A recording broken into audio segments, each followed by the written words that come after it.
The stranger, months of cold, year 2. Oh, I went and found a child. Underneath a tree, made of broken nettles, his face staring at me. He was the tiny prince, of a very distant land, and yet his throne was stolen, by a hidden hand.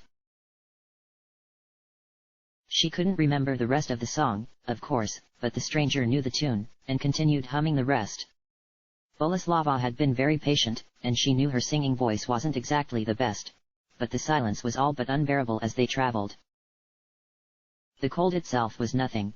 It'd be in a few months before it got bad, if her gut intuition was right, and the stranger made a habit of listening to her gut. Especially when it was supported by changing of the weather, rapidly cooling days, and the shattering of the entire sky. The latter struck her as especially unusual, though perhaps not so much for the island. What was the point of the song? Boleslava asked suddenly, squirming from the stranger's back. After realizing that Boleslava either freeze or sink into the snow eventually, the stranger had made a basket entirely of plant fiber, and a tiny fur hat for Boleslava, of course. She had felt moderately bad about the boar wolf, but it had been hungry and separated from its pack. And the things kept following them in the distance, so it was only moderately bad. I don't know. I guess the singer found a kid, and the kid's throne was stolen? Later on there's a duel between the singer and some princesses and an immortal guy, and it ends with this beautiful woman exploding into a shower of sparks or something. I never paid much attention to the words, I just liked the tune. Oh. That's a shame. Did the child turn out okay? Her pink companion asked nervously, hat falling over her face as her tiny limbs raised it up again. Yeah. I think. Let's go with that. The stranger clicked her tongue and tried to make out some sort of landmark over the vast and grey landscape. There were the trees, of course, but they had never grown used to constant snow and ice, and most had shed their cotton-like foliage and become near indistinguishable, their size and shape obscured amongst the now heavily fallen soot snow. Do you know any happier songs? Sorry. It's just hate and war all the time here, though I suppose I could try to come to a detente and see if I can't think of something a little more positive. It'd be a shame to start a negative trend so early on. What sort of music do you like, Boleslava? All music. Boleslava responded excitedly, and the stranger could feel her tiny form moving within the basket. Music is a way for anyone to communicate, even people who don't speak the same language. It doesn't always turn out right, but even when it doesn't, I think you can learn a lot about people by the music they hold dear. Yeah. Of course, like anything. It's interesting how such a celebrated thing can lead to differences of opinions, arguments, heated changes of tunes at inter-office parties. Hey, thanks Boleslava. Please don't mention it. I think getting depressed over something so far in the past doesn't really suit you. And it did seem a little silly. Isn't it always the silly things, though? The stranger asked with a wry grin, half pleased with Boleslava and half excited at the gigantic rock outcropping in front of her. Its surface was a burnished and mottled blue, riddled with streaks of obsidian, and even covered with the ashen snow as it was visible from quite the distance away. Perfect. How does this sound? We'll use that big chunk of basalt as our main base in Operation Find Binky. And, if we set out in one direction from it, I figure it'll be easy enough to find our way back. And when we find Binky on top of that, I'm pretty sure we can make our way back to those nice kids. I don't know if the old man really counts as a kid. Maybe not, but I felt like he was a kid at heart. I mean that in the best sense of the word, I hope you know. What else would you mean? Good question.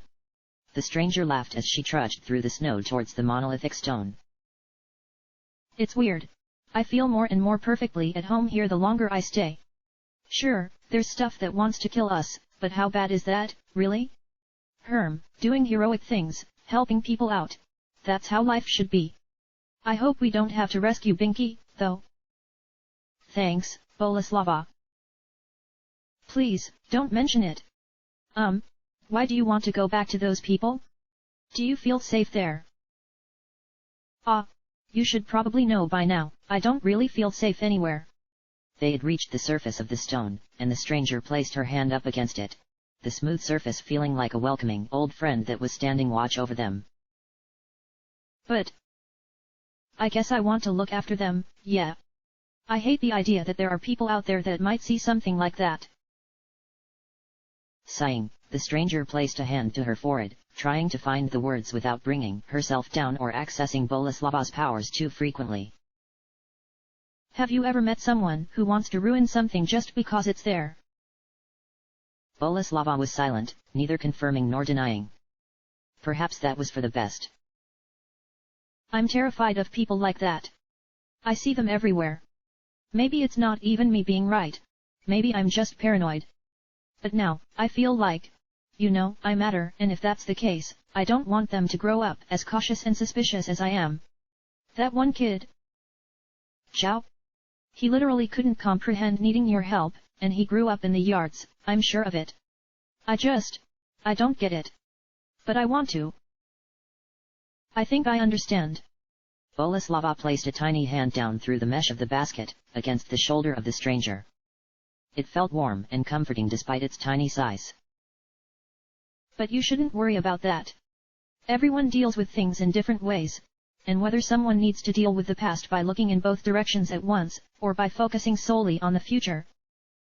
I think both they and you turned out wonderfully. So please don't give up. You're the best, Boleslava. And thank you for trusting me. Why wouldn't I? You're a good person. Possibly unlike that guy. Boleslava wiggled in place, trying to point out that guy standing at the top of the rock outcropping.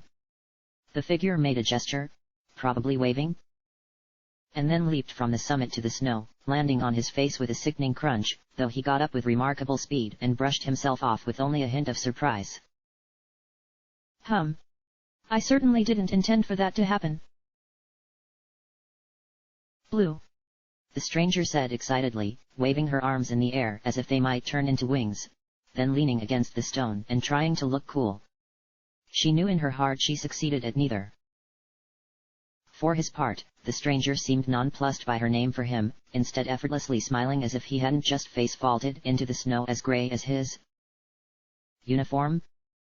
It was hard to tell what that was, really. Blue, hey? I suppose it works as well as anything else.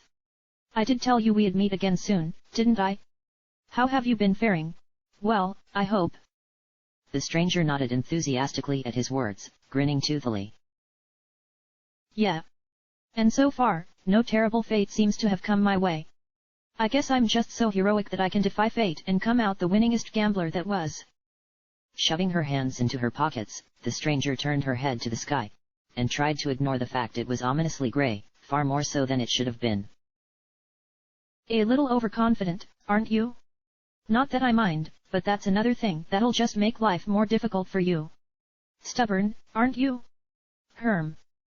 A thought seemed to occur to Blue, and he held one hand to the thin lines of his smile, reflecting. Maybe I am. But it's better to keep up a sense of false confidence and struggle onwards than just wallow. The stranger shot back, a little more harshly than she had intended. Blue showed his usual disregard for much of anything, however, and gave a little nod of his head. I can't really disagree with that. That might be one of the reasons I'm here to help out temporarily, though it's also because I don't want you wandering too far off the tracks, as it were. Looking all too pleased with herself, the stranger placed one hand against the stone outcropping and raised one eyebrow, which had the unfortunate side effect of raising the other eyebrow, but it was the gesture that counted. First you warned me, and now you're here to help me? Normally, I'd protest, but I appreciate it. Really, Blue. She closed her eyes, glad Boleslava was monitoring the whir of emotions she felt at the moment. Her fingers clenched. She tried to remain focused. She failed. Is it about Binky? When she opened her eyes, Blue was smiling, of course. Naturally. The poor Cyclops has been taken hostage by a cruel overlord, who will probably work Binky to his natural or unnatural death. On the other hand, I could be mistaken, or outright lying. My intelligence on this matter is pretty bad. I guess I should have been paying more attention, but I've had a lot on my mind, recently. I think I feel you, there. What's your plan? Blue shot her a piercing glance. Nothing. I'm not so much for elaborate plans. I was hoping I'd share my information with you, and you would think of something. Hee. Well, sure. I'm sure I can devise something. The stranger lied, trying not to look as nervous as she suddenly felt. Blue began walking, his cape fluttering in the light breeze as he went. Were those stars in it? Man, he was so enigmatic. Grinning like an idiot, the stranger reached for a cigarette and lit it, glad that all Boleslava could do was glow her from inside her basket, and repeatedly whisper that Blue wasn't to be trusted. Of course he wasn't, but then again, what else did she have? Those things are really bad for you, you know. They're probably the reason your teeth are so messed up. Ahahaha, my teeth. Messed up? Oh, geez, I guess they are. Guess I should do something about that one of these days. Laughing from under a peel of comforting smoke, the stranger watched Blue, who was looking ahead, cautiously. Looking for something that wasn't present, though what she could not say. It didn't seem to bother him, and she decided to take that as a good omen. The camp is perhaps a few weeks' travel ahead. By the time you reach it, the weather is going to be all but miserable. And despite your freakish tolerance of the cold, I mean entirely miserable. If you can follow this, however. Blue tapped the ground with his foot, revealing the faint outline of a frozen river beneath the snow. You should be fine, at least in terms of navigation. But the cold. That's pretty frightening, isn't it? A little. She admitted, not wanting to imagine the encroaching dark chill. Tell you what. It's cheating a little bit, but I can give you more than just friendly advice. Blue's sly smile suggested all sorts of things, and the stranger tried to look equally cunning as she gave a carefree shrug. It's not like I'm going to be telling anyone about this. What did you have in mind? Blue grinned from ear to ear, clearly very happy with how events were turning out. Would you believe me if I told you there was an entire tunnel system built under this island? And not only that, we're not too far from a proper entrance to it. It's mostly warm, and there are shelters that have been active all these years with ready-to-eat rations still in them. The stranger laughed cheerfully even as her eyes narrowed. And the catch is? Nothing, really. They're dangerous, but less so than up here. I can give you my word that the automated sentries in the place will leave you alone, although there are probably horrible monsters lurking around in the darkness, plotting and scheming. Isn't it weird how darkness always attracts scheming plotters? Yeah, it's always seemed a bit stereotypical to me. Very well. I'll give your tunnels a try, if you'll tell me why you're helping me. She tried desperately to think of something to add to that, but failed, her eyes glancing upwards and askew as she ground her teeth, much to the amusement of Blue. Can it just be that I'm impressed by your tenacity and stubbornness? Of course, since I'm quite honest, I'll tell you a dark secret, though you'll have to lean a little closer. She did so, but cautiously as he whispered in her ear. I'm scheming and plotting, too. Leaning away with a laugh that was genuine and full of amusement, he pulled his cape around himself. But it's all fun and games, stubborn Koza. Don't forget anything I've told you. Chances are it'll be to both our benefits if you take care, and don't die too early. The next time we meet, I hope the weather is more pleasant, perhaps a long walk on the beach. Until then. And with one last laugh that echoed around the stone, he disappeared in a flash of light that was at once blue and colorless, leaving the stranger alone, and conflicted. Yeah, I don't think I trust anything he said either. On the other hand. The last embers of the cigarette were already falling, and she wanted another. Normally, she preferred rationing them. 1 or 2 per week was nice, a little way to reward herself. She was running out, after all. But it was all the reason to finish this pack. The fire and the ruin helped her think, or that was what she told herself, and it was a myth that comforted her. Boleslava, are you okay with exploring those tunnels if they actually exist? Boleslava was entirely silent, and for once, the stranger could actually detect an entirely new emotion: anger. Yes, I'm okay with that, But you're entirely too trustworthy. That person is all aflow with bad thoughts and sad thoughts, and you're just... I don't like him. I know. And I don't know why I do, really. I guess it's just that, if someone is the only person who remembers you, you want to hope the best of them. Maybe I'm just a sucker for mystery, or maybe it's something else. Maybe it's an attempt to cling to something that you remember, not the reverse. Maybe the decay of the mind is a tiny death, and if that's the case, what are you? She placed the second cigarette back, thankful yet again for Boleslava. Look. Neither of us have to trust him, and I promise you I won't die yet. We're going to find Binky, and then we're going to go on adventures, and help lots of people. The stranger pulled Boleslava from her basket, and held her at head height. The two stared at each other for some time, and then hugged. Okay. But you promised. And as the stranger placed Boleslava back, the pink entity suddenly asked another question. Koza. I did just nickname him out of nowhere, so I guess it's fair play. I kind of like it. It's better than nothing, and I'm getting tired of trying to tell people I don't even have a name tag to my name. Do you have a better idea? Not really, but I think you should just introduce yourself as being an old friend. Because you're big-hearted and old. Ahaha, thanks. I kind of like that idea, but I have to disagree with you on the first bit. Let's see. I think I'll use it for now. Koza. It's weird though. I feel like I'm actually pretty close to stumbling on my actual name, not that it really matters. Several tiny blue fires illuminated the path as they walked, leading to a gigantic complex of metallic trapdoors that should have been hidden by the snow, but had been heated and powered by some unknown source. They flipped and slid open as the two approached, the pale blue glow of artificially powered lanterns indicating a way down. Doesn't it though? Names are important. Well, of course you would say that, yours is just glorious. I remember enough about my name to know it meant absolutely nothing. I always wanted a cool name that meant something like Fire of the Gods or really talented at backgammon. You know. Meaningful. As they clambered down, the grates sealed themselves and the lights flickered off, one after another, while new lights flit into being up ahead. It was very clear they were being led, but then again, the temperature down here was warm and conditioned, even if the air was stale and lifeless. I don't like closed spaces.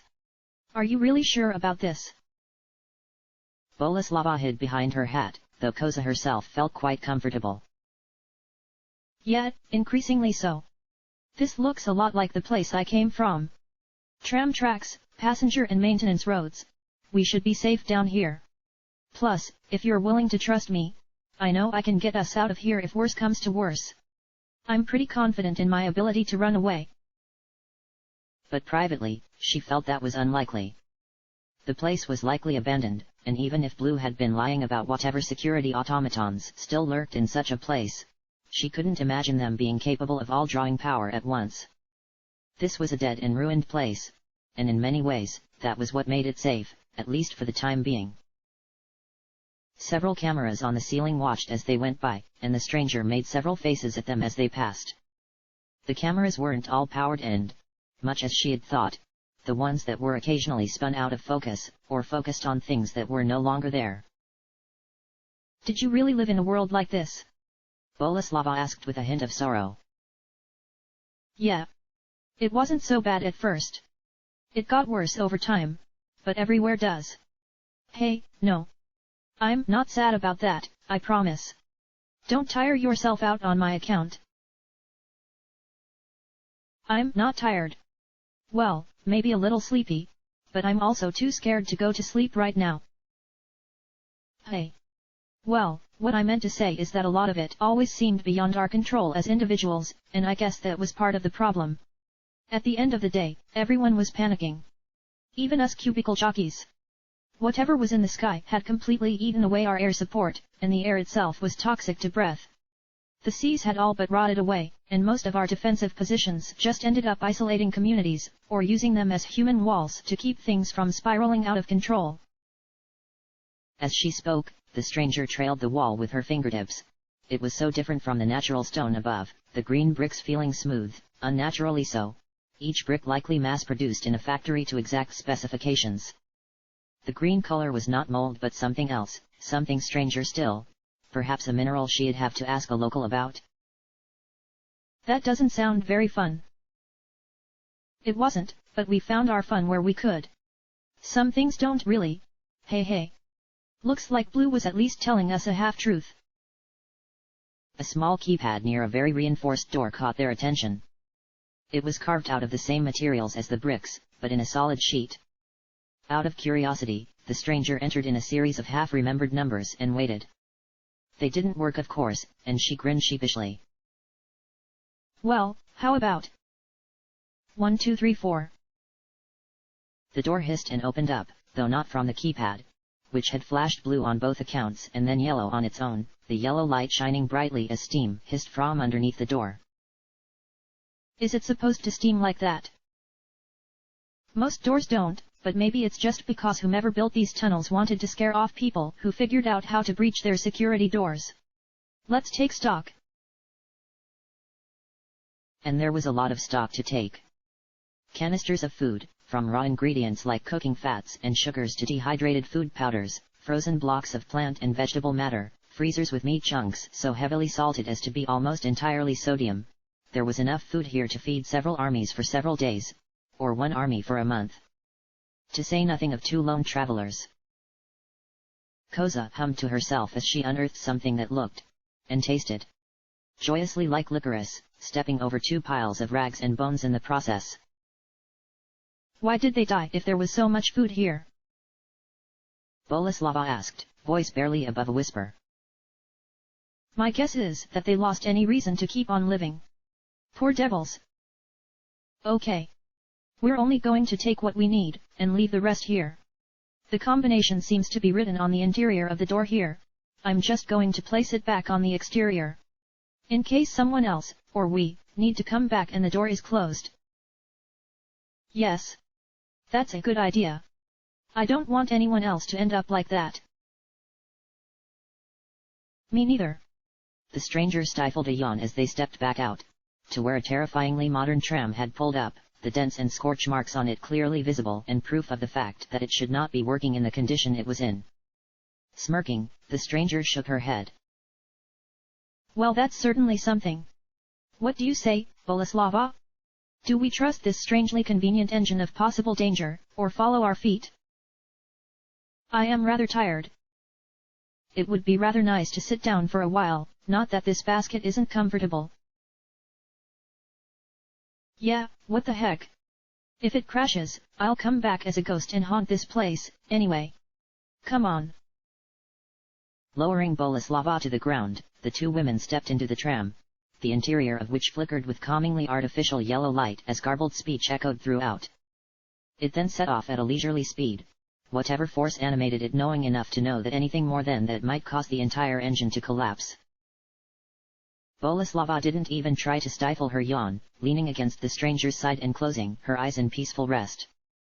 The stranger idly pet her companion, expression featureless as she watched the green walls pass slowly by. Without Boleslava to tend to her memories, they drifted together unpleasantly, and as she lay back against the surprisingly comforting rest of the tramway seats, fragments of memories struggled to be heard. From somewhere nearby, she could almost be certain that she smelled ocean brine and the rolling sand. But then the sensation faded, and she was once again just alone with Boleslava in the tramway car. The journey was peaceful and uneventful, but the stranger was unable to sleep until long after the walls had begun to blend together and the only sound reliably heard was the click of the tram against the tracks. Chapter end.